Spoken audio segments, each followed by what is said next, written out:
Bayan, nagsimula na po ang pagdiriwang ng 500 years of Christianity sa bansa noong Easter Sunday, April 4. Kaugnay po niyan, makakausap po natin si Monsignor Joseph Tan, ang tagapagsalita po ng Archdiocese of Cebu. Rise and shine po sa inyo, Monsignor Joseph. Maayong buntag.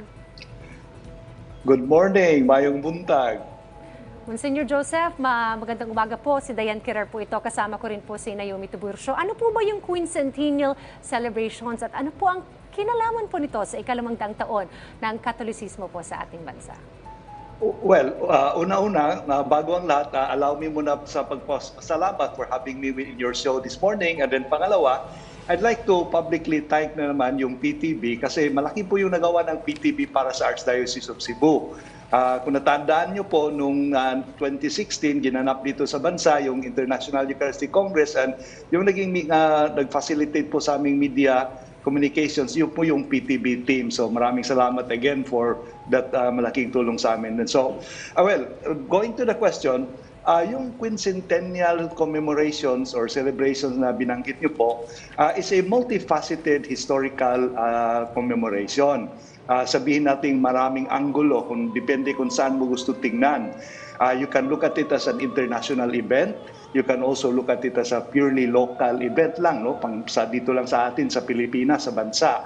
Pag sinabi mong international event, ibig sabihin, we are looking at the 500th anniversary sa circumnavigation of the world na an initiative na galing sa bansa ng Espanya. And then they wanted, alam natin na at this time, itong Moluccas Island was considered as the spice island of the world. And then at that time, sinabi nilang mahal-mahal yung pagbibenta ng mga spices. Kaya everybody wanted to get hold of the Moluccas para po for economic reasons. So meron nang na-establish na eastern route on the other side, galing Europe, papunta ng Moluccas, and it was controlled by a different country. So yung Spain, gustong maggawa ng sariling route niya, yung kanyang daanan, para mayroon siyang, sabihin natin, monopoly of the trade route, kaya naghanap siya ng western route, yung sa kabali opposite side. That was the reason bakit pinadala ng Espanya yung Spanish explorer na si Magellan, sinamahan sa mga maraming international crew member, at dumating dito yung tinawag nating Armada di Maluas. Basahan ko nga dito para hindi ako magkamali, Armada di Maloco. And then for some reasons, napunta sila this side on their way to Moluccas Island kasi I think they were looking for provision. So they landed in an island called Humunhum, if I got it correctly, and there they got provisions kasi po pagod na sila, gutom na sila. And yung visit to Humunhum Island, which was their first stop in the Philippines, bali refreshed them na may energy naman sila na magpatuloy. And then they did not just leave, they stayed for a while sa Pilipinas after that. So yung pagdating po nila dito sa Pilipinas March 16 ng 1521, 500 years ago. So therefore, for the international community, ito po yung bahagi sa circumnavigation for the world na parang na-encircle nila yung buong mundo through the Western Road. And then, of course, for us also, it could be the first meeting of the Filipino natives with yung mga Europeans na citizens, no? Yung mga tao na galing Europe, that could be that. But on a more significant note, from the perspective of the Philippines, it could also mean the following. Ito yung, sabihin nitong umpisa ng discovery of the Philippines, so umpisa ng colonization of the Philippines, pero yung pina-emphasize po natin ay ito. It was also that moment na nang dumating yung mga Spanish explorers, sabihin natin accidentally, without plan, they also left behind with them yung sinabi natin Christian faith. Kasi in that visit, naganap po yung unang Easter Sunday Mass, naganap po din yung unang baptism sa bansa. And then of course, another aspect of that would be yung sinabi natin na yung victory at Mactan.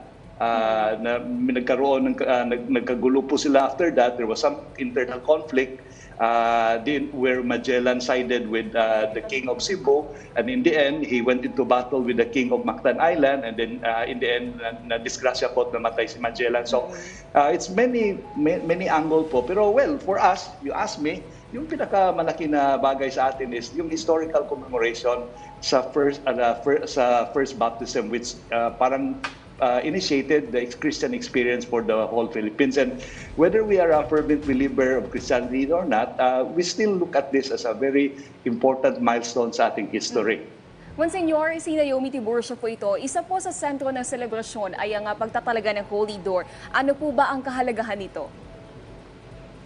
Well, itong Holy Door has something to do with yung practice natin sa simbahan tuwing meron tayong pinagdiriwang na Jubilee, no? Normally, yung center ng Jubilee celebration dati ay yung Roma lang, yung simbahan ng St. Peter's Basilica at yung ibang mga pilgrim churches doon. Ginawa ito pong Holy Door because it comes with the idea na pag ikaw po isang pilgrim, dumating ka doon sa Roma, papasok ka doon sa Holy Door to get the so-called indulgence, no? Itong indulgence po is a doctrine that is very sabihin natin specifically very Catholic, no? It's something that other Christian churches do not share with us, no? In fact, it can also be seen as a point of difference between us and the other Christian churches. But nasa simbahan pa rin itong practice nito ng indulgence where we say na if you, in view of the holiness of the church established by Jesus Christ, meron tayong opportunity to experience the salvation of God through the instrumentation of the church. So, in practice, ang mangyari is if you do a certain pious deed na specified ng simbahan, you get assurances of grace, which translates to mean forgiveness, not of your actual sins na that you are guilty of, but yung sinabi nating consequence of sin. Kasi we believe na if you have committed an act of sin, it's not just enough to say, I'm sorry. Meron ka ding dapat baguhin o dapat tapusin, no?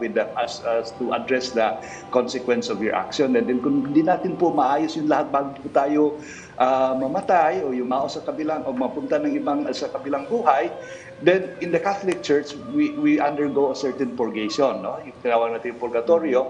Tapos with the indulgence, there is the forgiveness or remission of the temporal punishment of the actual sin. So, in a way, it's a way of getting assurances na of God's grace, not through our own merits, but through the prayers of the church. So, sabihin natin ganun, no? So, normally, we go through the Holy Door, and then we apply anong tinawag natin na indulgence for a soul of a beloved loved one na yumao na, and that's how we did. It's also parang ating souvenir for going through the pilgrimage. So, basically, yun yung, put simply, yun po yung sinabi niyong indulgence connected with the practice of going to the Holy Door. So, this time, dito sa Pilipinas, dahil meron tayong malaking bagay na pinagdiriwang, yung 500 years ng Kristyanismo, the Holy See, yung po simbahan, gave us access to the practice of the Holy Door sa ating mga simbahan dito sa Pilipinas, so that we don't have to go far.